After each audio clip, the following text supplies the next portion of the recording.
आइए श्री करमेती जी का चरित्र सुनते हैं, और मन में अगर बीच बीच में कोई भाव आते रहेंगे तो हम सुनाते रहेंगे। कठिन काल कल युग में करमेती निकलंक रही, नश्वर पतिरति त्याग कृष्ण पद सोरति जोरी, सवई जगत की फांस तर की तिनु काजो त्योरी, निर्मल कुठ कंठ्या धन्य पर साज नहीं जाई, विदित वृंदावन वास संत मुख करत बढ़ाई, संसार स्वाद सुख बात करि फेर नहीं, तिन तन चही कठिन काल कलयुग में करमेती निकलंक रही। श्री नाभाजी महाराज कहते हैं कठिन काल कलयुग में, कलयुग में भोग भोगना बहुत आसान है। अभी सब लोग इधर देखो, अभी इसी वक्त अगर आप मन बना लें कि कल से मुझे केवल व्यसन करने हैं, केवल गलत काम करने हैं, केवल अपने जीवन को ऐशो आराम और उसमें लगाना है, आप आज ही चिंतन कर लीजिए, कल से जो कुछ आप करना चाहेंगे सब बहुत जल्दी जल्दी व्यवस्थित हो जाएगा। कुछ दुर खाने का मन हो व्यवस्थित हो जाएगा, कुछ पीने का मन हो व्यवस्थित हो जाएगा, पर पुरुष पर स्त्री का संग करने का भाव हो जाएगा, कुछ और गलत करने की इच्छा हो कलिकाल में बड़ा आसान है। लेकिन आप आज मन बनाइए कि कल से मैं भक्त बनूंगा, कल से मैं अपने जीवन को संयमित रखूंगा, कल से मैं नियम से रहूंगा, कल से मैं यही पाऊंगा, कल से मैं इतना नाम जप करूंगा, कल से मैं तिलक स्वरूप रोज लगाऊंगा, कल से मैं वृंदावन का स्मरण रोज करूंगा। जैसे ही आप सद व्यवस्थित होने का विचार करोगे तो वो कल कल ही कल होता रहेगा, कभी कल नहीं आती। और होगा क्या, आपने नियम लिखे थे 10 लेकिन आज कितने कर पाए? 3, बाकी के क्यों नहीं हो पाए? वो ऐसा हो गया था, वो ऐसा हो गया था, इसलिए हो गया, नहीं बन पाया। कलयुग में व्यवस्थित होना बहुत मुश्किल है, लेकिन कलयुग में अव्यवस्थित होने के लिए आपको बहुत योजनाएं नहीं बनानी पड़ती, आप बहुत आसानी से हो जाओगे। मैं कथाओं में कहा करता हूं, हम मानव कलयुग के कैसे हैं? बोले बहते हुए पानी जैसे। पानी को अगर खाली छोड़ दिया जाए तो ढलान की ओर बिना किसी सहयोग के चला जाता है, लेकिन उस पानी को टंकी में चढ़ाना हो तो मोटर चलानी पड़ती है, एक साधन लगाना पड़ता है जिससे वो पानी ऊपर जाए। लेकिन नीचे आने के लिए पानी को किसी का आश्रय नहीं लेना पड़ता, वो अपने आप बहता चला जाता है, अपने आप अपने मार्ग ढूंढ लेता है। हम लोग भी ऐसे हैं। बिगड़ने के लिए, अब व्यवस्थित होने के लिए हमको सहायता की आवश्यकता नहीं होती, हम बिगड़ जाते हैं। लेकिन सुधरने के लिए, संभलने के लिए, ठाकुर जी का होने के लिए बहुत परिश्रम करना पड़ता है। और करमेती बाई का अवतरण तो 500 वर्ष के आसपास कुछ हुआ था, 500 वर्ष के अंदर अंदर कुछ हुआ था। आज का कलयुग तो और कठिन है, आज का कलयुग तो और खतरनाक है।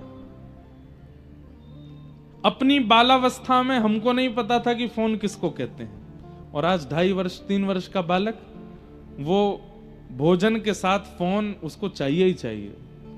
स्टार्टर उनका फोन ही है, फोन होगा तो वो प्रसाद पाएंगे। जिस फोन से सब कुछ परोसा जा रहा है हमारे घरों में, वो इतना सहज है हम लोगों को। इंटरनेट इतना सहज है, विषय इतने सहज हैं, वासनाएं इतनी सहज हैं। ऐसे में भगवत भक्ति करना बहुत मुश्किल है। और एक बात मैं बहुत स्पष्ट रूप से कह दूं, जो भक्ति कर रहे हैं 365 दिन भी वे लगातार कर पाते हैं, इसकी भी कोई गारंटी नहीं। बीच बीच में भटकाव उनके चित्त में भी आता है। वो तो हमारे, मैं कथाएं क्यों नहीं छोड़ता, करने करते लगते रहते हैं, बस लगातार लगातार चलते रहो। क्यों? ताकि 365 दिन में से कम 360 दिन, 355 दिन तो ठाकुर जी की सेवा में ही रहें। क्योंकि अपने आप प्रयास करने से तो ये बहुत मुश्किल है इस कलिकाल में। इसलिए लगे रहते हैं कि चलो अब ये कर लो, अब ऐसा कर लो, ऐसा। शरीर थकता है, मन थक जाता है, आत्मा थक जाती है, लेकिन फिर भी लगे रहते हैं। क्यों? नहीं तो ये कलिकाल बिगाड़ने के लिए एक क्षण चाहता है। हम इसको एक दिन भी खाली कैसे दे दें, 4 दिन भी खाली कैसे दे दें। वो 4 दिन भी खाली है तो उसमें भी कुछ भगवत वार्ता करनी, ताकि ये मन बुद्धि कहीं विचलित ना हो। ऐसे कठिन कलकाल में कर्मेती निष्कलंक रही। निष्कलंक मतलब कर्मेती बाई ने भक्ति को स्वीकार किया तो फिर भक्ति में कोई दोष या कोई पीछे मुड़ करके पड़ाव आया ही नहीं। लगी रही कर्मेती बाई। मीराबाई जैसी इनकी भक्ति है, लेकिन थोड़ा सा अंतर है जीवन में। आपके पूज्य पिताजी, सब लोग ध्यान से सुनेंगे, श्री कर्मेती बाई के पूज्य पिताजी श्री पुरुषोत्तम जी राजस्थान के सीकर जिले के पास में एक गांव था, वहां उनका जन्म हुआ। एक शेखावती राजा थे, उसके यहां पर कुलगुरु पद पर थे। तो राजाओं के मंत्री, महामंत्री, कुलगुरु आदि ये भी कोई राजा से कम नहीं होते थे। इनकी भी राजघराने जैसी स्थिति होती थी। ब्राह्मण कुल में जन्मे थे।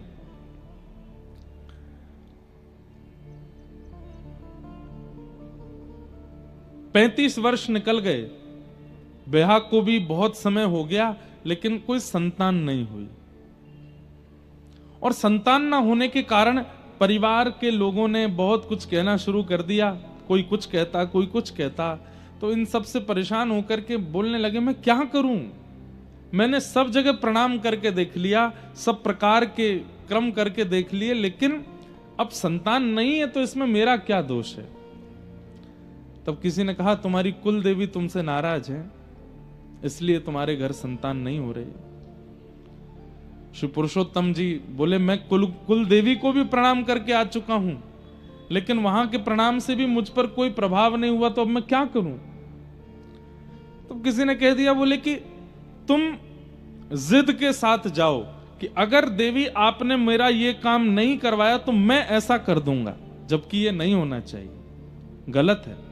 जब हमने ग्रंथ में भी ये भाव पढ़ा तो हमने ये बात पहले ही सोच ली थी कि हम सबको बता के चलेंगे कि ऐसा कभी नहीं करना चाहिए। आज के कलिकाल में तो, और विशेष रूप से एक बात बताएं, देवी के उपासक, शैव उपासक ऐसा कर सकते हैं, करते होंगे, पर प्रिया प्रियतम के उपासक ऐसा कभी नहीं करते कि हे प्रिया जी, हे श्री जी, अगर आपने ऐसा नहीं किया तो मैं ऐसा कर दूंगा। नहीं, एक बात बहुत ध्यान से सुनिएगा, हमारे श्री प्रिया प्रियतम वो किशोर हैं, नवल किशोर नवल नागरिया। नवल छोटे हैं, भले ही वो परमात्मा हैं, भले ही वो ईश्वर हैं, लेकिन आप बरसाना, वृंदावन, नंदगाम, ब्रज 84 कोस से संबंध रखते हो। तो आपकी प्रिया जी, आपके श्याम सुंदर नवल हैं, छोटे से हैं। तो जिस प्रकार छोटे बालक के सामने बहुत बड़ी बड़ी बातें नहीं की जाती, ऐसे उनके सामने भी नहीं करनी है। घर में कोई घटना हो जाती है, अरे कहां तक कहें, बड़े बुजुर्ग प्राण त्याग देते हैं कई बार घर में, तो छोटा बालक पूछता है, दादाजी को क्या हो गया? तो घर के लोग क्या कहते हैं? दादाजी सो रहे हैं। उसको ये नहीं कहते कि ये पधार गए या इनका शरीर नहीं रहा, ऐसा कहते हैं दादाजी सो रहे हैं, दादाजी को ताता हो गई है, दादाजी बीमार हो गए, अभी पिताजी लेके गए, वो ठीक होके आ जाएंगे। कई वर्षों तक वो बालक पूछता रहता, दादाजी कब के गए, आए क्यों नहीं? जब थोड़ा बड़ा हो जाता तब उसको बताते हैं कि तुम्हारे दादाजी ऐसे ऐसे चले गए थे। हमारे पूज्य पिताजी महाराज के गुरुदेव अनंत श्री विभूषित श्री रामानुज प्रपन्नाचार्य गुरु जी, मैं तो 6 महीने का था उस समय गुरु जी चले गए, लेकिन जब मैं बड़ा हुआ तो मैं अपने चित्र देखता था गुरु जी की गोद में, गुरु जी के चित्र लगे थे, तो मैं पूछता था माँ से, ये कौन है? तो सब पिताजी रोज उनको प्रणाम करते थे, मुझे भी करवाते थे। बोले हमारे गुरुजी। तो मैं पूछता था गुरुजी कहाँ हैं? तो उस समय वीसीआर चलती थी, तो हमारे पिताजी गुरुजी की क्लिप्स दिखाते थे और उनके अंतिम संस्कार का भी क्लिप था, वो भी दिखाया। पूरा वृंदावन जोड़ा था, बड़े बड़े संत आए थे, स्वामी श्री अखंडानंद जी महाराज से लेकर के जहां तक, मतलब इतनी संख्या में भीड़ वृंदावन में किसी शव यात्रा में नहीं हुई जितनी पूज्य गुरुदेव भगवान हमारे दादा गुरु। तो पूरा उसका वीडियो क्लिप दिखाते। तो जब गुरुजी को हमने ऐसे अर्थी पर देखा तो माँ बोलती कि ये सो रहे हैं। मैं कहा माँ ये क्या कर रहे हैं? वो सो रहे हैं। अचानक से एक दिन वो जब अंतिम संस्कार का वीडियो आता तो माँ बंद कर देती थी। एक दिन मैंने वो देख लिया और जब हमने देखा हमारे गुरुजी ने ही, हमारे पूज्य पिताजी गुरुदेव भगवान ने ही पूज्य गुरुदेव का संस्कार किया। अब ये भी एक बात पता नहीं आज कैसे मन में आ गई अपने आप, बहुत पहली बार ही बता रहा हूं। हमारे पूज्य पिताजी बीच वाले भाई हैं, तो हमारे यहाँ शास्त्रों का ऐसा भाव है या कहीं ऐसा निर्माण बात है कि अगर 3 पुत्र हैं, 4 पुत्र हैं, तो माता पिता के मृत्यु पर संस्कार या तो सबसे बड़ा करेगा या सबसे छोटा वाला करेगा, बीच वाले संस्कार नहीं करते। हमारे पिताजी बीच के हैं, इसलिए माता पिता के संस्कार का तो अधिकार था नहीं, लेकिन गुरुदेव ने उन पर इतनी कृपा की थी, जाते जाते भी गुरुदेव कह के गए हमारा संस्कार इनसे ही करवाना। हमारे पिताजी महाराज ने गुरुदेव का संस्कार किया। तो वो सब देख रहे थे, तो जैसे अग्नि प्रज्वलित करी तो मैं रोया बहुत तेज। और कहते हैं हमारी माँ बताती 6 रात्रि तक मैं रोता ही रहा, बार बार उठ के रोने लगता। क्यों? कि गुरु जी को पिताजी ने जला दिया, गुरु जी को पिताजी ने जला दिया। बाद में जाकर के फिर जब बड़े हुए तब पता चला कि ये तो संसार का नियम है, ये तो ऐसा है वैसा है। तब ठीक वैसे ही बंधुओं, जिस प्रकार एक कुमार बालक को, एक नवल बालक को, एक किशोर बालक को गंभीर बातें नहीं बताई जाती, 84 कोस के अंदर अंदर हमारी किशोरी जी और ठाकुर जी नवल किशोर हैं, नवल नागरी हैं। हम उनसे जाके इतनी बड़ी बड़ी बातें कैसे कर देते हैं? हे श्यामाजू, हे किशोरी जी, हमारे जीवन में ये संकट आ गया है, हमारी फैक्ट्री बंद हो गई है, या हमारे बेटे हमारी बात नहीं सुनते हैं, हमारी बहू ऐसा करती है, हमारे पति ऐसे हो गए हैं, हमारे जीवन में ये संकट आ गया है, हमको बहुत बड़ी पीड़ा हो गई है। उनको बताना नहीं है।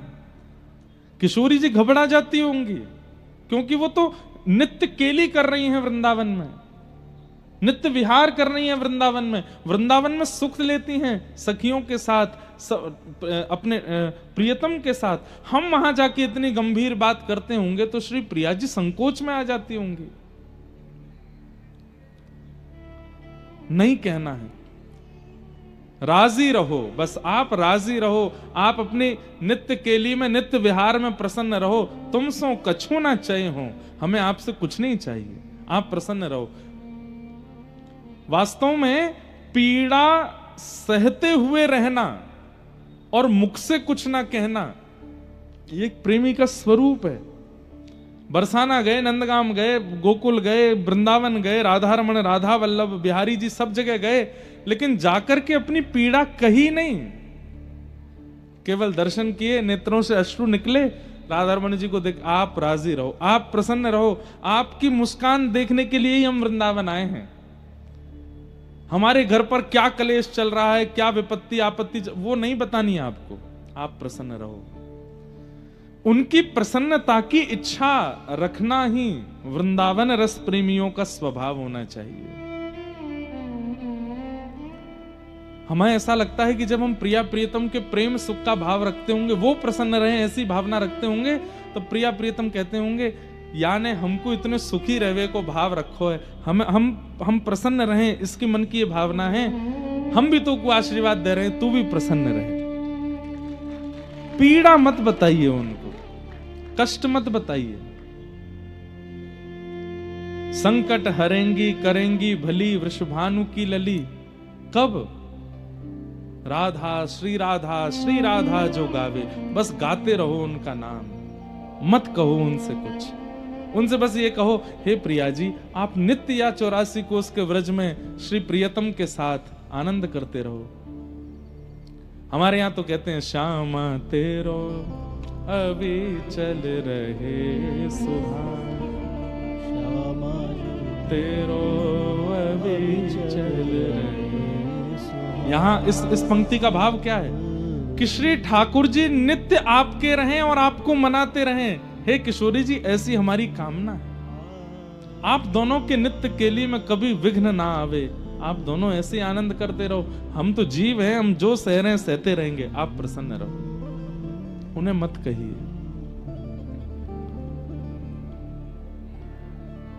लेकिन देवी देवता, कुल देवी कुल देवता आदि आदि इन सब से प्रार्थना की जा सकती है, अपने हृदय के बिहारी लाल से नहीं। उनको तो बस प्रसन्न रखने का भाव रखो, उनसे कुछ मत मांगिए। हमारे वृंदावन में कोकिल साईं, वहां पर भी मैं 1 या 2 दिन का सत्र करता हूं, तो श्री कोकिल साईं जी अपने प्रिया प्रियतम का दर्शन ही नहीं कराते थे दुनिया के किसी भी व्यक्ति को। कोई उनके आश्रम में आ जाता तो बाहर व्यक्ति खड़ा कर रखा था, कोई भी आए तो मुझे बताना। लोग आते, हम दर्शन करने आए हैं, तो बोले यहीं रुको। भीतर जाके बोलते साईं बाहर वो आए हैं, कुछ दर्शनार्थी आए, तो बाहर ही आते, कहो भैया कैसे आए? बोले ठाकुर जी के दर्शन करने। ठाकुर जी के अभी होंगे, अभी प्रसाद चल रही है, प्रसाद पा लो। प्रसाद पवा देते, थोड़ी देर आराम कर लो, कूलर चला दो भैया इनके लिए, बैठो सो जाओ। थोड़ी देर आराम करने का, उसके बाद दक्षिणा दे देते, कपड़े दे देते, बोले अब जाओ। बोले ठाकुर जी के दर्शन, बोले वो नहीं कराऊंगा। क्यों? वो नित्य विहार कर रहे हैं। कहीं तेने भीतर जाए करके संसार की कोई वस्तु मांग ली तो प्रिया प्रियतम छोटे से बेचारे या संसार के भाव को देने में अपनी लीला को त्याग करेंगे, इसलिए ठाकुर जी का दर्शन नहीं कराऊंगा, बाहर से ही लौट जाओ। अपने ठाकुर जी का दर्शन नहीं, केवल संतों को दर्शन कराते थे, किसी भी संसारी व्यक्ति को अपने ठाकुर जी का दर्शन नहीं कराते थे। आज भी कई महापुरुष वृंदावन में ऐसे हैं, अपने ठाकुर का दर्शन नहीं कराते। क्यों? अरे भाई, जीव का क्या, उसके मन में पता नहीं क्या चल रहा, वो क्या मांग जाए इनसे। और ये अपनी नित्य लीला में है, कहीं अपनी लीला का त्याग करके उसको देने ना आ जाएं, इसलिए नहीं मांगना। पॉजिटिव होते हैं कई सारे भक्त अपने ठाकुर के लिए, कई माता पिता अपने बच्चों के लिए। अभी वो सो रहा है उसको मत छेड़ो, वो सो रहा है उससे कुछ मत कहो, वो खेल रहा है उसको मत परेशान करो। ऐसे ही ठाकुर जी भी नित्य लीला में हैं, उनको मत छेड़ो, वो नित्य विहार कर रहे हैं व्रज में। लेकिन करमेती बाई के पिताजी ने अपनी कुल देवी, किसी ने कह दिया, बोले कि तुम कह दो कि अगर मुझे संतान नहीं मिली तो मैं ऐसा कर दूंगा, ये बात कह करके जाओ देवी के पास। गए, कुल देवी का दर्शन करने के लिए गए और यह कह करके गए, अगर मुझे कुल देवी ने संतान रत्न नहीं दिया तो मैं अपने शीश की बलि चढ़ा करके आऊंगा चरणों में। इस संकल्प के साथ जब निकले, रास्ते में ही एक दिव्य स्त्री का दर्शन हुआ। दिव्य स्त्री, उसको देख करके पुरुषोत्तम जी बड़े आश्चर्यचकित हुए। बोले मैं बहुत लोग देखे पर आप कुछ अलग जैसी लग रही हैं, आप कौन हैं? बोले हम तुम्हारी कुल देवी हैं। पुरुषोत्तम जी बोले आप मेरी कुल देवी हैं? बोले हाँ। बोले कुल देवी का दरबार तो अभी बहुत दूर है, आप बीच मार्ग में ही मुझे दिख रही हैं, मैं नहीं मानूंगा आप कुल देवी हैं। यदि आप कुल देवी हैं तो मुझे कुल देवी के रूप में दर्शन दो। अष्टभुजी देवी भद्रकाली प्रकट हो गई वहीं, और प्रकट होकर के बोली क्या चाहिए तुम्हें, क्यों संकल्प लिया है, क्या बात है? सोच के तो मैं आया था कि आपसे संतान की कामना करूंगा, पर आपके दर्शन करके अब कुछ इच्छा प्रकट हो नहीं रही है। जाओ, 4 पुत्र होंगे तुम्हारे, 4 पुत्र जन्म लेंगे तुम्हारे यहां, जाओ। मैंने तो एक संतान की कामना की थी, आप 4 पुत्र कह रहे हैं। बोले हमारा मन है कि तुम्हारे यहां 4 पुत्र हो, जाओ, जन्म लेंगे 4 पुत्र। पुरुषोत्तम महाराज कहने लगे आपने 4 पुत्र की वरदान दे दिया, पुत्री का नहीं कहा। ऐसा भी हो सकता था 1 पुत्र हो जाए, 3 पुत्री, 2 पुत्र 2 पुत्री, आपने 4 पुत्र के लिए कहा। पर मेरी एक परम इच्छा है कि जब आप 1 से अधिक देना ही चाहते हैं तो 1 पुत्री और दे दीजिए। ये बात सुनकर के वो देवी थोड़ी प्रसन्न हो गई। बोले आज के कलिकाल में पुत्री की कामना करता कौन, लेकिन तुमने मुझसे पुत्री की याचना की है। हाँ देवी, मुझे पुत्री चाहिए।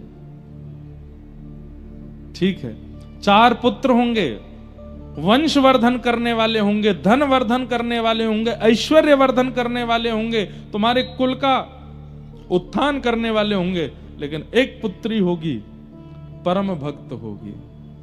और ऐसी भक्त होगी, तुम्हारे पुत्रों के, तुम्हारे नाम से तुम्हारे पुत्र जाने जाएंगे, लेकिन ऐसी पुत्र जन्म लेगी कुल में जिसके नाम से तुम जाने जाओगे, जिसके नाम से पूरा कुल तुम्हारा जाना जाएगा, तुम्हारा पूरा सर्वस्व जाना जाएगा। ऐसी पुत्री तुम्हारे यहां जन्म लेगी।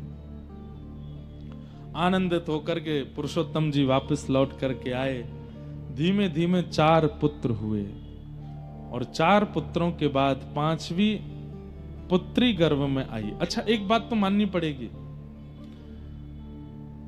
देवी आराधन और महादेव का आराधन किया कीजिए, कृष्ण भक्त भी। क्यों?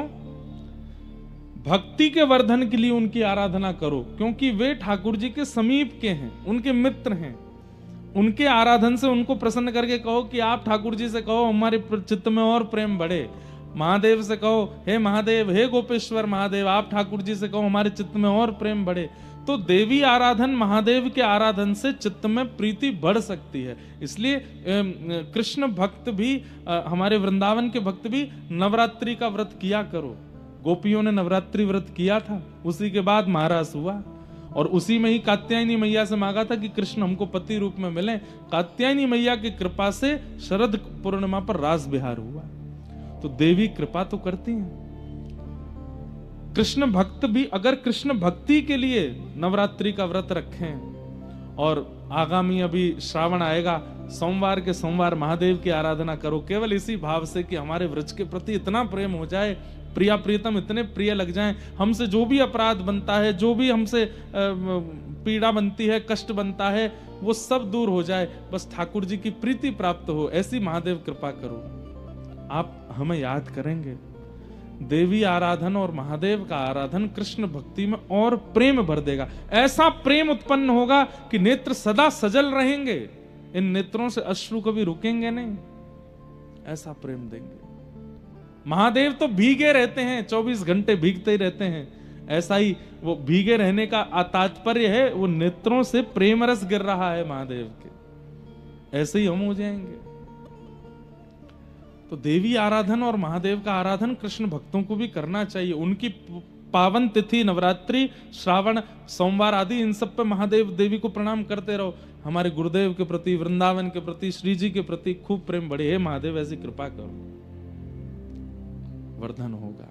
नरसिंह मेहता को महादेव लेकर के गए रास में। नरसिंह मेहता जी का चरित्र अभी अफ्रीका में कहा था। महादेव लेकर के गए नरसिंह मेहता जी को रास, महारास में, और दर्शन कराया ठाकुर जी का। तो देवी आराधन उचित तो है। 4 संतान के बाद पुरुषोत्तम जी की पत्नी को, ये मैंने लगभग सब भक्तों के चरित्र में देखा कि जिन मातृगर्भ से भक्त जन्म लेते हैं, उन माताओं को वृंदावन की स्मृति गर्भ के समय होने लगती है। गर्भ काल में माताओं को जो अनुभव हो रहा है, समझ जाइए वैसे ही विचार वाला बालक है। अगर कुछ अनुभव नहीं हो रहा है तो जानबूझ करके जबरदस्ती अनुभव करने का प्रयास करो। वृंदावन का चिंतन करो, श्री यमुना जी का चिंतन करो, रजरानी का चिंतन करो, महारानी का चिंतन करो, भक्त कथाएं सुनो, सुंदर सुंदर लीलाएं सुनो। ठाकुर जी की लीलाएं सुनकर के सो, ताकि विचारों में भी वही आवे, उससे बालक पर असर पड़ेगा। करमेती बाई की मैया को, जो कभी वृंदावन गई नहीं है, उनको अच्छा हाँ, एक बात याद आई। जब देवी माँ ने कहा कि तुम्हारे घर एक दिव्य पुत्री जन्म लेगी, तो पुरुषोत्तम जी महाराज, जो कि कुल गुरु थे शेखावत राजा के, विद्वान तो थे, उन्होंने भागवत जी के पाठ का उसी दिन प्रण ले लिया कि अब मैं आद्योपांत भागवत जी का पाठ करूंगा अपने अंतिम समय तक। तो देवी कृपा और भागवत जी की कृपा, जब पत्नी गर्भवती हुई 5वीं संतान के लिए, तो वो भागवत जी का पाठ सुनाते थे। कहते हैं वो संस्कृत में रास पंचाध्यायी बोलते थे, लेकिन करमेती बाई की माता जी को संस्कृत समझ नहीं आती थी, लेकिन जैसे ही कहते थे गोपी गीत का पाठ करने लगते थे, जयति तेधिकम जन्मना व्रजः श्रयत इंदिरा शश्वदत्रहि, तो करमेती बाई के मैया के नेत्रों से आंसू गिरने लगते थे। तो पुरुषोत्तम जी कहते, देवी तुम समझती हो मैं क्या बोलता हूं? बोले मुझे समझ नहीं आता, पर जैसे ही आपने ये प्रसंग प्रारंभ किया है, अभी जो चल रहा है, पता नहीं ये कानों में जाकर के हृदय में बड़ी वेदना प्रकट करता है, एक बड़ी मीठी सी वेदना, मानो किसी की याद आ रही हो। किसकी आ रही है मुझे नहीं पता, पर किसी की याद आ रही है। कोई तो है जो मुझे बहुत स्मृति में आ रहा है। वो उनको नहीं, उनके गर्भ की लाली करमेती को याद आती थी, ठाकुर जी की। सही योग, सही समय, सही नक्षत्र बना और भक्तिमती श्री करमेती बाई का जन्म हुआ।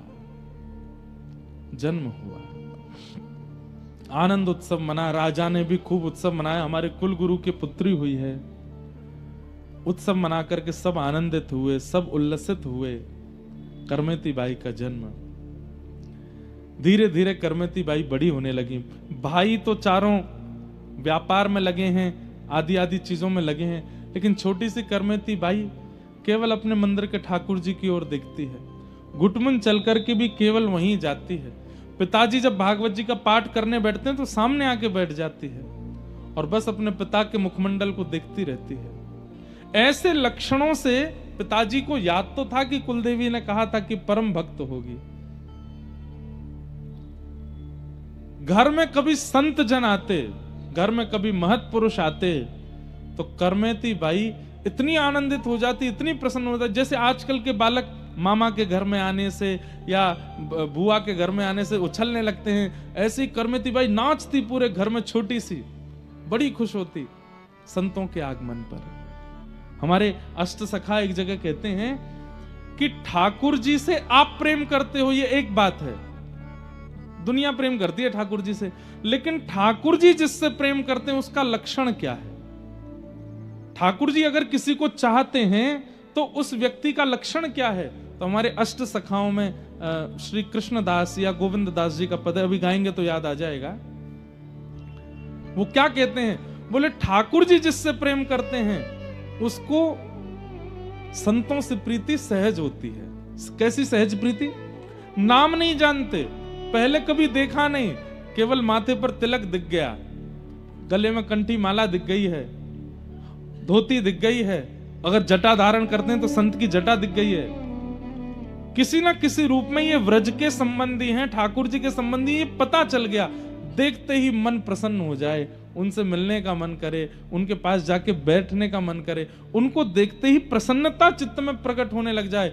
हरि जनों को देख करके आनंद चित्त में उमड़े तो समझो हरि आपसे प्रेम करते हैं, आपसे हरि का प्रेम है। राधा रमण जी को देख करके तो सब जय जयकार कर देते हैं, पर हरि जनों को देख करके जो प्रसन्न हो जाए, हरि जनों को देख करके जिसके नेत्र सजल हो जाएं, हरि जनों को देख करके जिसके चित्त में अति आनंद बढ़ जाए, समझो ठाकुर जी उससे प्रेम करते हैं।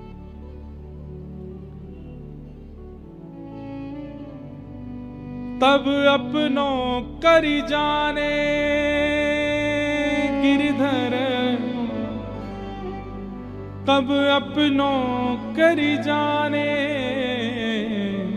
गिरधर, जब अपनों करी जाने गिरधर, जब अपनों करी जाने। कब जाने कि गिरधर ने हमें अपना लिया है? तब हमारे अष्ट सखा कह रहे हैं, ताको मन भगतन की सेवा, ताको मन भगतन की सेवा, संत चरण रज सदा लुभाने, संत चरण रज सदा लुभाने।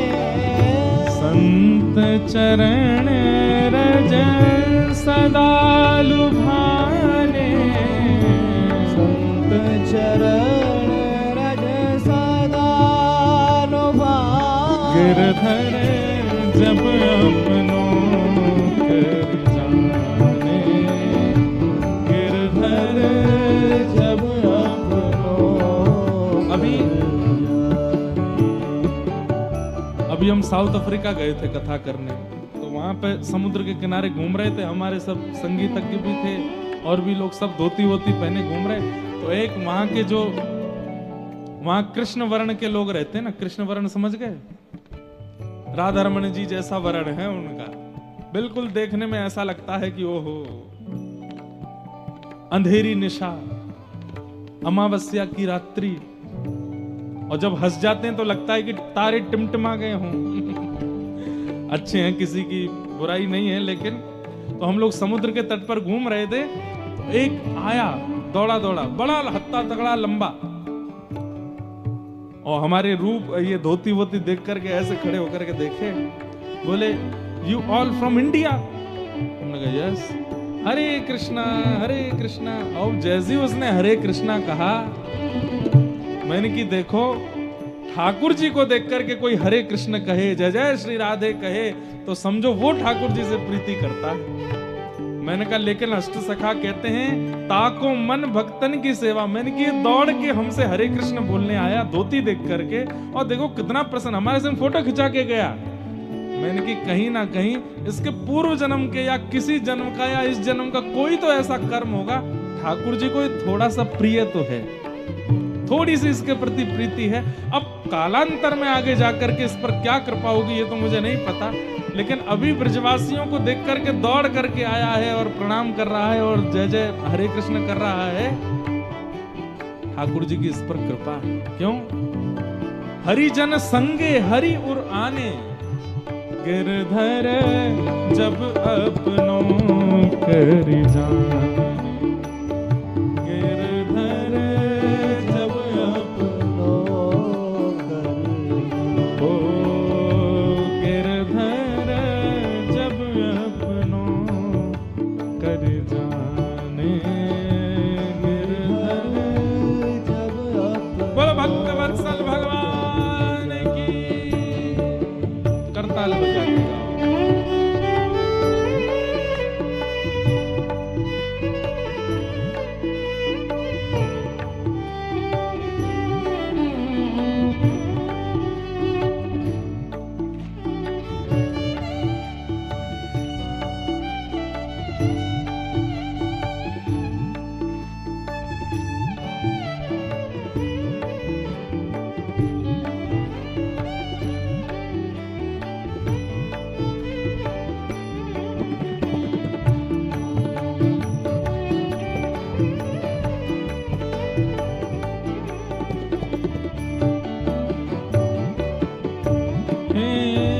भगतन में मति, भगतन में गति, भगतन में मति, भगतान में गति, भगतन में मति, भगतन में गति, भगतन में मति, भगतान में। और हरिजन हरि एक कर माने, हरिजन हरि एक कर माने। घर पर कोई संत आवे, कोई ब्रजवासी आवे, कोई ब्राह्मण आवे तो उसके प्रति कोई और भावना नहीं, हरि ही आए हैं ऐसी भावना रखता हूं। कृष्ण दास मन वचन कर्म करी, कृष्ण दास मन कृष्ण दास मन वचन कर्म करी, कृष्ण दास मन वचन कर्म करी। हरिजन संगे हरि उर आने, हरिजन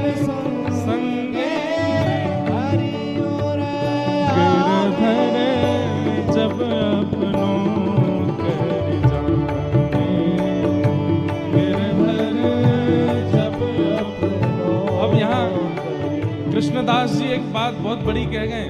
अभी आपने कथा में सुन लिया, मैंने आपसे कह दिया कि हरिजनों से जिसका प्रेम है ठाकुर जी का उससे प्रेम है। तो हो सकता है बनावटी रूप में आप अभी कल से करना शुरू कर दो। कोई भक्त दिख गया, कोई ब्रजवासी दिख गया, कोई तिलकधारी दिखा, कोई धोती वाला दिखा, कोई जटा वाला दिखा, किसी भी रूप में भगवत प्रेमी कोई दिखा तो आप उसका सम्मान करने लगे क्योंकि आप कथा में सुन के गए हो। लेकिन कह रहे हैं बनावटी रूप में सम्मान नहीं, मन वच कर्म। इंद्रेश जी कह के गए हैं हरि के प्रिय वही हैं जो हरिजनों से प्रेम करें, इसलिए कर दो। मन तो नहीं है इनको घर में बुलाने का, लेकिन ठीक है वो बैठाओ, इनके चरण धो भी लो, इनके चरण चिन्ह थोड़े ले लो। है नहीं मन, लेकिन करना पड़ेगा। क्या बताएं, वो कह के गए हरिजनों से प्रीति होनी चाहिए ना।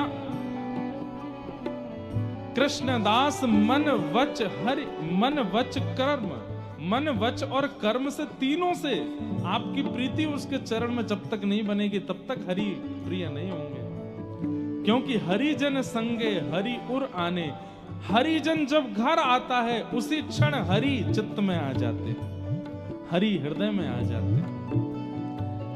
गिरधर जब अपनों कर जाने, गिरधर जब अपनों कर जाने। आज के दिवस की मैं, आज के दिवस की मैं, आज के दिवस की मैं, आज के दिवस की मैं जाऊं बलिहारा, मेरे घर आया राजा राम जी का प्यारा, मेरे घर आया राजा राम जी का प्यारा। रैदास जी कह रहे हैं जिस दिन कोई हरिजन घर आ जाए, जिस दिन कोई हरिभक्त आ जाए, जिस दिन कोई ब्रजवासी घर आ जावे, ठाकुर जी का प्रेमी जिस दिन घर आ जावे, उस दिन तो उस दिन की बलिहारी जाओ, कैलेंडर में जाके उस दिन को नोट कर लो। और जब जब वो वर्ष में वो दिन आवे उस दिन कुछ ना कुछ करो। इस वर्ष में इस दिन हमारे यहाँ वे आए थे। आज के दिवस की मैं, आज के दिवस की मैं, आज के दिवस की मैं, आज के दिवस की हो जाऊं बलिहारा, मेरे घर आया राजा राम जी का प्यारा, मेरे घर आया राजा राम जी का प्यारा, मेरे घर आया राधा श्याम जी का प्यारा, मेरे घर आया राधा श्याम जी का प्यारा। करमेती बाई नाचने लगती हैं जैसे कोई संत आते हैं, साधु घर आते हैं। करूं आरती सर्वस ही लुटाऊं, करूं आरती सर्वस्व लुटाऊं, तन मन जोवन इन पे वारूं, तन मन जोवन इन पे वारूं, हाँ तन मन सर्वस इन पे वारूं, तन मन। ऐसा प्रेम होना होता नहीं है आज, लेकिन हमने देखा जब हम आए, हम तो देखते हैं जहां भी जाते हैं। आज जैसे मैं आया तो जिस घर में हम रुके, एक बूढ़ी सी माता जी ऐसे नृत्य कर रही थी, कोई भजन नहीं, कोई कीर्तन नहीं, बस राधा नाम पे ही कीर्तन कर रही थी, बार बार बलियां ले रही थी, इतनी प्रसन्न हो रही थी। और उनकी प्रसन्नता देख करके मन में आ रहा था, अभी अभी आया, करमेती बाई ऐसे ही नाचती थी, नृत्य करती थी। पिताजी तो बड़ा सामान्य स्वागत करते थे, लेकिन करमेती बाई तो इतनी, और छोटी सी करमेती, उसके बालपन की इस भाव को देख करके माता पिता बड़े लाड़ प्यार करते हैं। ठीक है, छोटे बालक ऐसे ही करते हैं, लेकिन वो वास्तविक था। करमेती बड़ी होने लगी, खेल में मन नहीं, केवल पिताजी की कथा सुनती हैं पूरे दिन और बस रोती रहती हैं। पूछती हैं, पिताजी जिनकी आप कथा सुनाते हो ये कब मिलेंगे हमको? मिलेंगे बेटा, मिलेंगे एक दिन। ऐसा कह करके टाल देते। लगभग 10-11 वर्ष की आयु जब हो गई, बाल विवाह हो जाते थे बच्चों के, राजस्थान में तो विशेष रूप से। एक विवाह का प्रस्ताव आया, करमेती बाई ने अपने पिताजी को समझाया, पिताजी मुझे विवाह नहीं करना, मैं तो बस जीवन सर्वस्व ठाकुर जी पर न्योछावर करना चाहती हूं। बेटा ऐसा नहीं होता, क्या कहेंगे कुल के लोग, क्या कहेंगे, मर्यादा क्या कहां जाएगी, ये सब संसार के लोग क्या कहेंगे, बेटी घर में है, कन्यादान नहीं कर रहे, विवाह नहीं कर रहे उसका। पिताजी विवाह उसका कीजिए ना जो विवाह के बाद की क्रियाओं में योग्य हो, मैं बिल्कुल अयोग्य हूं। विवाह के बाद की जो क्रियाएं हैं, जो ससुराल पक्ष के लोग मुझसे उम्मीद करना चाहेंगे, वो उन सब में मैं निपुण नहीं हूं। क्या फायदा, आपको भी कष्ट होगा, उन लोगों को भी कष्ट होगा, मत करिए ना।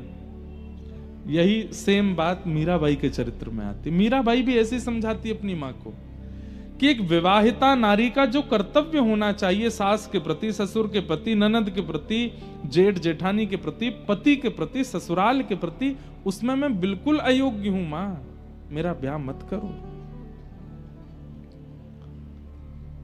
वही बात आज करमेती बाई समझा रही हैं, पिताजी मैं योग्य नहीं हूं, उनको कष्ट होगा। अरे बेटा जब ब्याह होना होता है सब ऐसे ही बोलते हैं, और ब्याह होने के बाद सब सीख जाते हैं। माता पिता ने कुल मर्यादा, लोक लाज क्या कहेगा, इस सब के देखते हुए जबरदस्ती करमेती बाई का ब्याह कर दिया। ब्याह तो कर दिया, गौना नहीं हुआ। पति वापस चले गए ब्याह करके, अब गौना होगा जब थोड़े और बड़े हो जाएंगे। बाल विवाह ऐसा होता था पहले, बाल विवाह का विरोध किया गया, ठीक भी था। क्यों? बाल विवाह में क्या हो रहा था कि बाल्यकाल में दोनों का विवाह कर दिया, अयोग्य थे दोनों, जानकारी थी नहीं।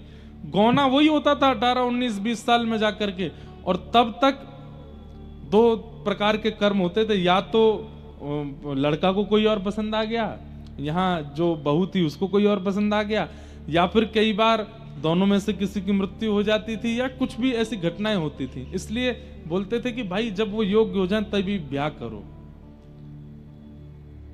इसलिए बाल विवाह का विरोध। लेकिन प्राचीन काल में तो बहुत बाल विवाह हुए।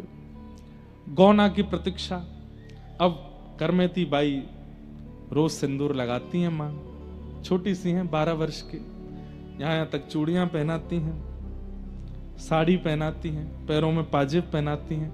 अब उनको तो वो श्रृंगार प्रिय लगता था कि इस श्रृंगार को करके मैं जब ठाकुर जी के सन्मुख जाती हूं तो ठाकुर जी प्रसन्न हो जाते हैं।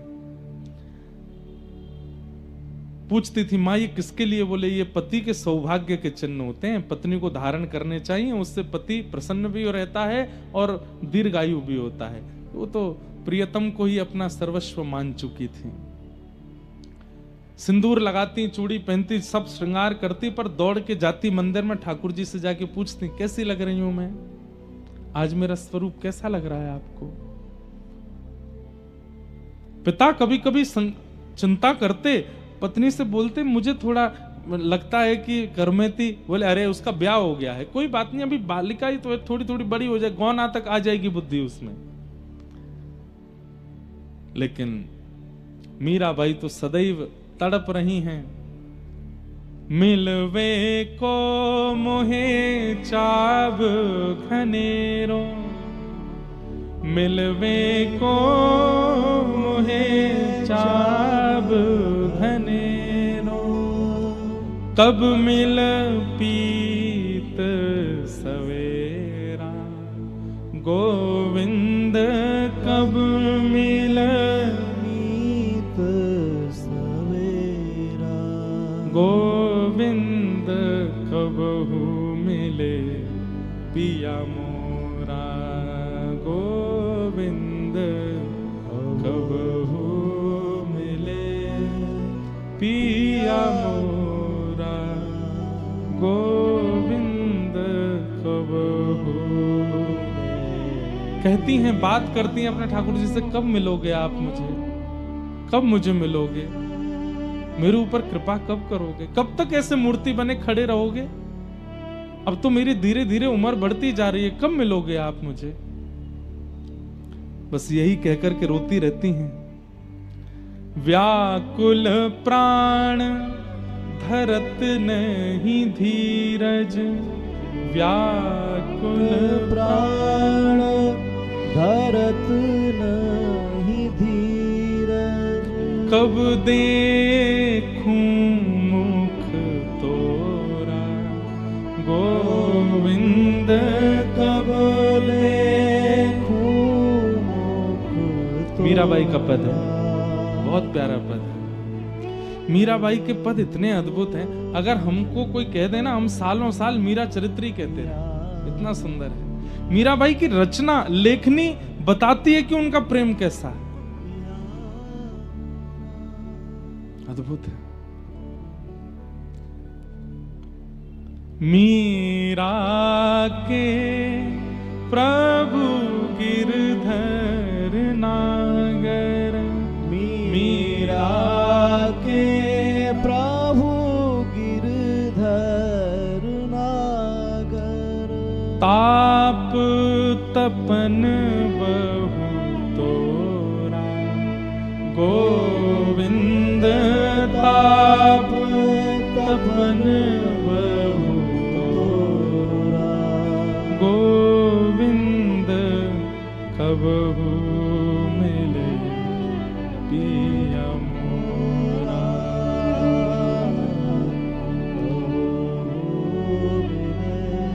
पिया बंधुओं, हमें प्रेम हो जाता है ठाकुर जी से, हम चाहने लगते हैं ठाकुर जी को, पर ऐसा विरह नहीं मेरे को देखने में आया अभी तक कि बस व्याकुल हो गए हों ठाकुर जी के लिए, ऐसे नहीं हुए अभी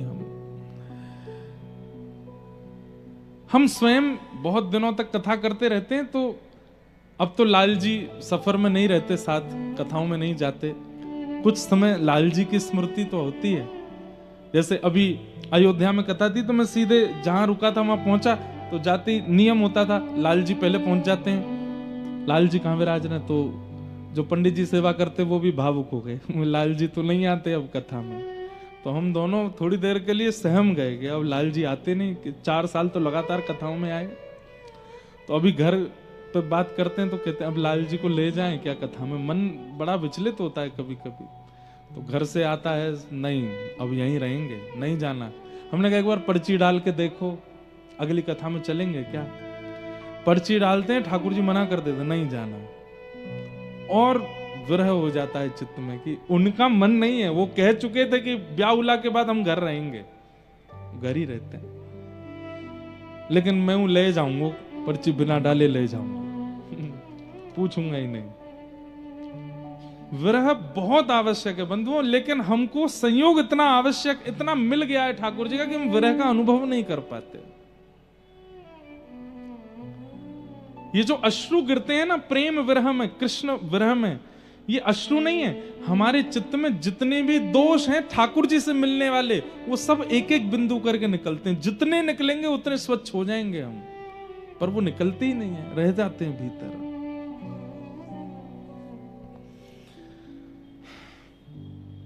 करमती बाई कहती अब सहन नहीं होता, जल्दी मिलो। सब कुछ ठीक चल रहा था, अचानक से एक दिन पत्र आता है और करमती बाई की माँ बड़ी खुश होकर के और हल्ला करके घर में बताती है, अरे वो पावन दिन आ गया। सब पूछते क्या हुआ, बोले करमती के ससुराल वाले 3 दिन बाद आ रहे हैं और गौने का समय निकला है, करमती को ले जाएंगे। ये सुनकर के करमती बाई मानो, पिताजी कौन आएगा 3 दिन बाद? बोले तेरा बेटी ब्याह हुआ था ना 5 साल पूर्व। बोले वो तो माँ ने कहा था खेल हो रहा है। बोले नहीं बेटा, वो तो जब छोटी थी इसलिए हमने ऐसा बोल दिया था, तेरा ब्याह हुआ है, उस घराने के पुरुष से ब्याह हुआ है और वो तेरे को ले जाने आएंगे, बहुत अच्छे हैं, बहुत ऐसा है वैसा है। करमती बाई बोली माँ मैं इतने दिन तक ये सिंदूर चूड़ी और ये सब ये उसके लिए करती थी। बोला हाँ, मुझे क्यों नहीं बताया स्पष्ट? बोले स्पष्ट अब क्या बताती तुझे मैं, बस ठीक है। करमती बाई बोली इनसे तो अब कुछ भी कहना ठीक नहीं। अपने भाई से पूछा, भैया आप उनके यहां गए थे, वो परिवार भक्त है? उनके यहाँ ठाकुर सेवा होती है, उनके यहाँ कथा भगवत सत्संग। तो बाई ने कहा देख स्पष्ट तुझे बता दूं, बाद में तुझे पता चले तो मन में बड़ा कष्ट होगा। उनके यहाँ कुछ नहीं होता, वो तो सब खाते पीते हैं, आनंद करते हैं। कोई सेवा वेवा भक्ति भजन कथा कीर्तन संत आगमन ये सब जो तूने यहाँ अनुभव किया कुछ नहीं है वहां पर। करमेती बाई तो अब घबरा गई, अब मैं क्या कर सकती हूँ। पूछने लगी अब कुछ हो सकता है? बोले कुछ नहीं, अब तो हो गया विवाह, अब तो तेरा गौना होना, बस विदाई होनी है, बाकी सब तो हो चुका। करमेती बाई व्याकुल है। एक रात 2 रात निकल गई, रोते रोते ठाकुर जी से कहने लगी आप ही कुछ करो, लेकिन कोई रास्ता नहीं दिखा। तो करमेती बाई बोली मैं दोबारा जन्म लेने की प्रतीक्षा नहीं करूंगी कि अगले जन्म में मैं आपको प्राप्त करूं, ये जन्म में संसार को सौंप दूं, नहीं, ये मेरा अंतिम जन्म है। मैं इस जन्म में ऐसी कोई भूल नहीं कर सकती जिससे आप मुझसे दूर हो जाओ, मैं आपको प्राप्त करके रहूंगी। और बस जिस दिन सुबह बारात आनी है, आ चुकी है गांव के बाहर, बस सुबह घर आना बाकी था, उसी रात करमेती बाई घर छोड़ करके पूर्व दिशा की ओर भागी।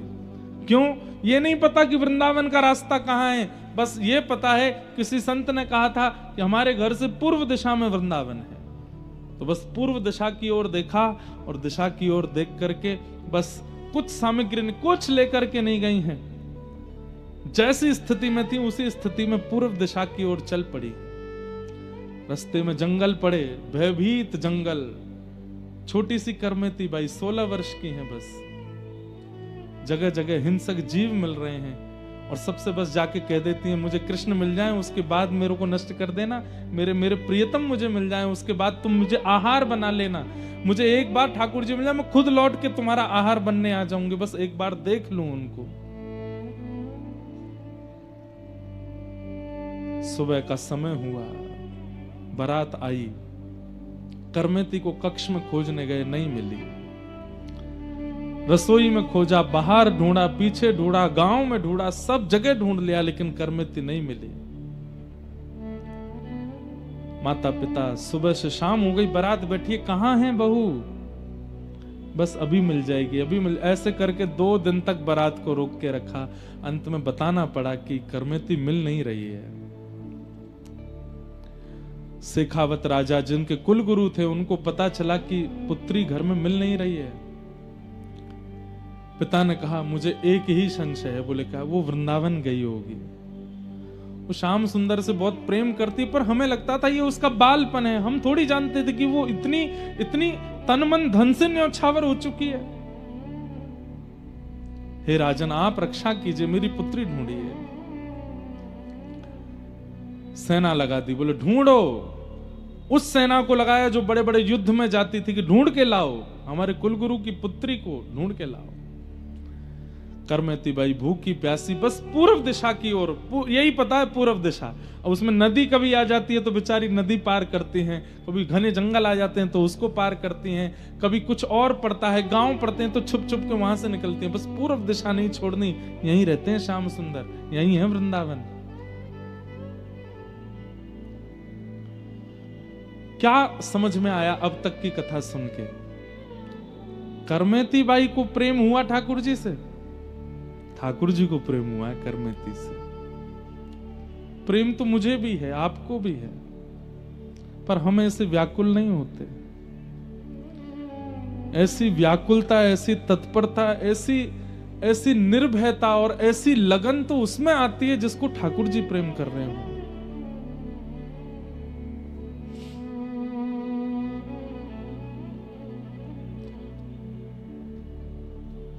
आवाज आ रही है, रात्रि का समय, घोड़ों पर सैनिक चिल्ला रहे हैं, करमेती को ढूंढो।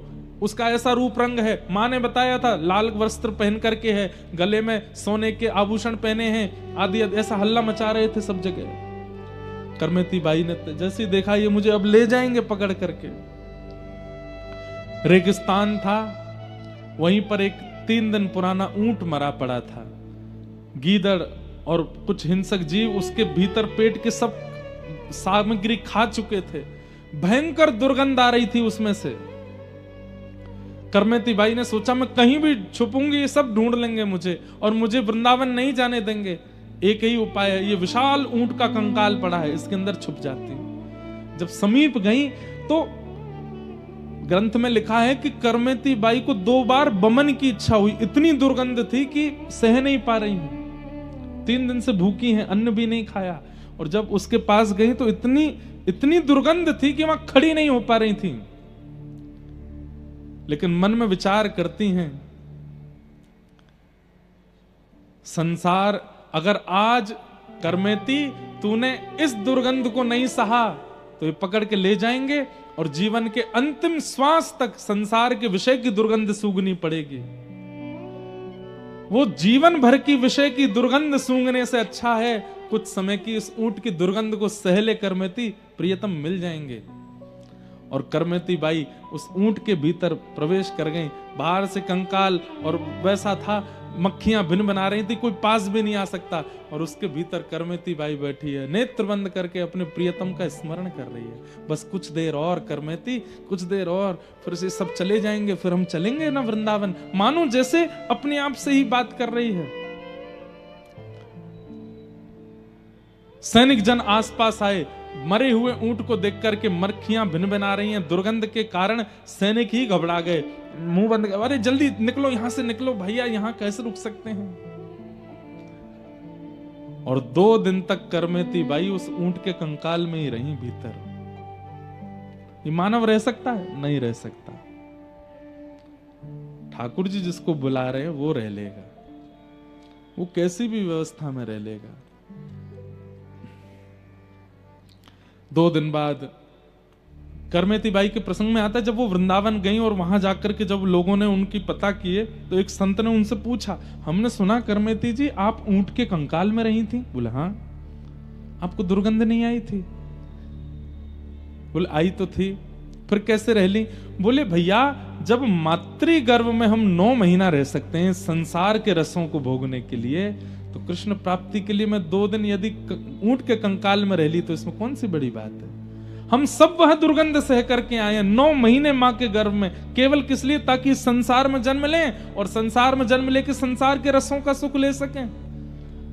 संसार के सुख के लिए 9 महीना उस मलमूत्र के भांड में रह सकते हैं, कृष्ण सुख के लिए 2 दिन में अगर ऊंट के अंदर रह ली तो इतनी आश्चर्य की बात क्या है? कोई आश्चर्य। करमेती बाई के प्रसंग में यह आता है कि उनके उत्तर सबको आनंदित कर देते थे। ऊंट के कंकाल से बाहर निकली, संतों की टोली जा रही थी। करमेती बाई बोली ये निश्चित वृंदावन जा रहे होंगे, मैं इनके साथ हो लेती हूँ। दौड़ी दौड़ी करमेती बाई गई और संतों से बोली आप लोग कहाँ जा रहे हैं? बोले हम लोग अभी वृंदावन जा रहे हैं। बोले मुझे भी ले चलो। संत जन बोले तुम में से बहुत दुर्गंध आ रही है, कहां से आई हो? बोले ये दुर्गंध तो क्षणिक है, अभी चली जाएगी। संतों ने उनको छूने से मना किया, थोड़ा आगे पीछे होने लगे, लेकिन एक संत समझ गए। उन्होंने कहा सुनो चिंता नहीं करो, अभी आगे एक घाट आएगा, वहां गंगा जी बह रही हैं, वहां स्नान करेंगे, तुम स्नान कर लेना। और श्री करमेती बाई गंगा स्नान करी और उन संतों की टोली के साथ श्री करमेती जी वृंदावन पहुंची। आहा, वृंदावन सांचो धन भैया। जैसे ही वृंदावन की ओर पहुंची हैं, यही कई मानो ऐसा लगता है कि एक जैसा ही स्वरूप मीराबाई और करमेती जी का है। जैसे मीराबाई जब पहली बार वृंदावन गई तो वृंदावन समीप आ रहा है, ये जैसे ही खबर सुनती कि अब वृंदावन इतने किलोमीटर रह गया तो मीराबाई को मूर्छा आ जाती थी, वृंदावन आने वाला है। करमेती बाई भी ऐसी हो रही हैं, जैसे ही संत जन कहते अरे भैया बस थोड़ी देर और, बस वृंदावन आने वाला है, तुम करमेती बाई मूर्छित होकर गिर पड़ती वृंदावन का नाम सुनते ही। होश में आती, संत जन कहते क्या हुआ? मेरे प्रियतम रहते हैं वहां पर। रूप स्वरूप श्रृंगार देख करके संतों को ऐसा लगता कि शायद ब्याह हुआ होगा वहां पर, अपने पति से मिलने के लिए जा रही है। लेकिन सोचते भी थे कि अकेली क्यों जा रही है, इसके साथ कोई है क्यों नहीं। बोले अब हमें क्या सोचना, चल रही है तो चलने दो। करमेती बाई वृंदावन पहुंची और जब वृंदावन पहुंची यमुना जी में स्नान किया, अपने वस्त्र, अपने श्रृंगार, जो कुछ भी था सब त्याग दिया। बंधुओं, सुनने में थोड़ी अटपटी बात है, पर श्री करमेती बाई जी केवल पत्र पहन करके रहती थी, पत्ते, वट के बड़े बड़े पत्तों को धारण करके रखती थी, कोई वस्त्र नहीं पहनती थी। यमुना जी का जल पीती थी और व्रजरज खा करके अपना पेट भरती थी। अरे भोरी सखी जी का हमने चरित्र सुना, वहां पर भी इतने हृदय में कंपन हो जाता है कि वो सेवा कुंज में बंदरों को डालने वाले चने, वो चने जब बंदर खा जाते उसके बाद जो चने की गुठली बच जाती उसको खा करके भोरी सखी रही वृंदावन में। श्री हमारे हित संप्रदाय के एक आचार्य भोलानाथ जी, भोरी सखी, चनों के छिलके खा करके रहते थे। उनके लिए हमको मन में ऐसा आ रहा था कि राम राम कैसे रहे होंगे, लेकिन आज करमेती बाई जी के चरित्र को देख के लगता है रज खा करके रहती हैं, व्रज रज खाती हैं, यमुना जल पीती हैं और पड़ी रहती हैं बस।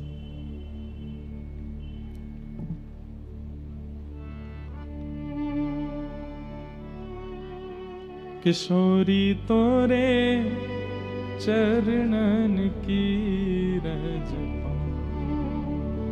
बैठी रहूं कुलजन के कोने, श्याम राधिका गाऊं, श्याम राधिका गाऊं, किशोरी तोरे चरणन की रज पाऊं, किशोरी तोरे चरणन की। चारज को ब्रह्मादिक तरसत, चारज को ब्रह्मादिक तरसत, सोरज शीश चढ़ाऊं, सोरज शीश चढ़ाऊं, व्यास स्वामिनी की छवि निरखत, व्यास स्वामिनी की छवि निरखत, विमल विमल यश गाऊं, किशोरी तोरे चरणन की रज पाऊं, किशोरी तोरे चरणन की रज पाऊं। वृंदावन की रज में पड़ी रहती हैं, पत्र पहन करके रहती हैं और रज खाती हैं, जमुना जल पीती हैं और बस श्याम सुंदर, श्याम सुंदर, मदन मोहन, मदन मोहन कह करके बस पुकारती रहती हैं। मंदिर में जाती हैं, दर्शन करती हैं। गोविंद देव जी तभी प्रकट हुए थे कुछ साल पहले ही। गोविंद देव, राधारमण आदि ये सब बस इनको शतक मात्र हुए होंगे, तभी उसी काल में पहुंची हैं। जाकर के मंदिर में दर्शन करती हैं, सेवा आदि के लिए पूछती हैं और वहां कुछ सेवा करती हैं, मंदिर में मार्जन आदि कर देती हैं। कभी यमुना तट पर जाकर के करती हैं, कोई प्रसाद दे दे तो पा लेती, नहीं तो रज ही पाती हैं, रज ही उनका भोजन है।